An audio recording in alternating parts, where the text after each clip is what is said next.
बघा आपण काय बघतोय difference between eukaryotic cell and prokaryotic cell. ठीक आहे. बघा आपण पहिल्यांदा बघू यूकॅरियोटिक सेल. त्याच्यामध्ये आहे साईज. त्याची साईज किती आहे 5 to 100 मायक्रोमीटर. ही कुणाची साईज आहे यूकॅरियोटिकची. आणि प्रोकॅरियोटिकची किती आहे 1 to 10 मायक्रोमीटर. पहिला पण सगळ्यांना समजला. चला सांगा साईज किती आहे कशाची आहे ही यूकॅरियोटिक. आणि प्रोकॅरियोटिकची सेल 1 to 10 मायक्रोमीटर. ओके. आता नंबर ऑफ क्रोमोझोम्स.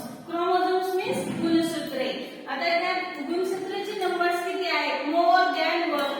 म्हणजे एकापेक्षा अनेक असतात. कोणामध्ये तर यूकॅरियोटिक मध्ये. आणि प्रोकॅरियोटिक मध्ये काय असतं ओन्ली 1 असतं. ठीक आहे.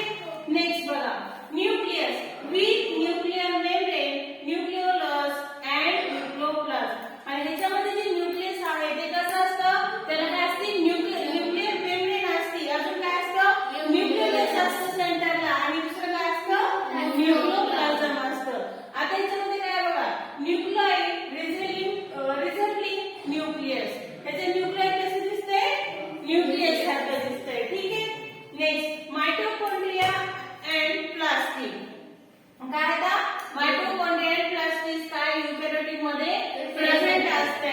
आणि मायटोकॉन्ड्रिया अँड प्लास्टिड जे आहे ते काय असते तर अब्सेंट असते. आणि तिथे काय असते they don't have membrane bound cell organelles. आणि त्याच्यामध्ये काय नसते मेम्ब्रेन बाउंड सेल ऑर्गेनेल्स जे आहे ते काय अब्सेंट असतात. ठीक आहे. एक्झाम्पल्स बघा present in highly evolved unicellular and multicellular plants and animals.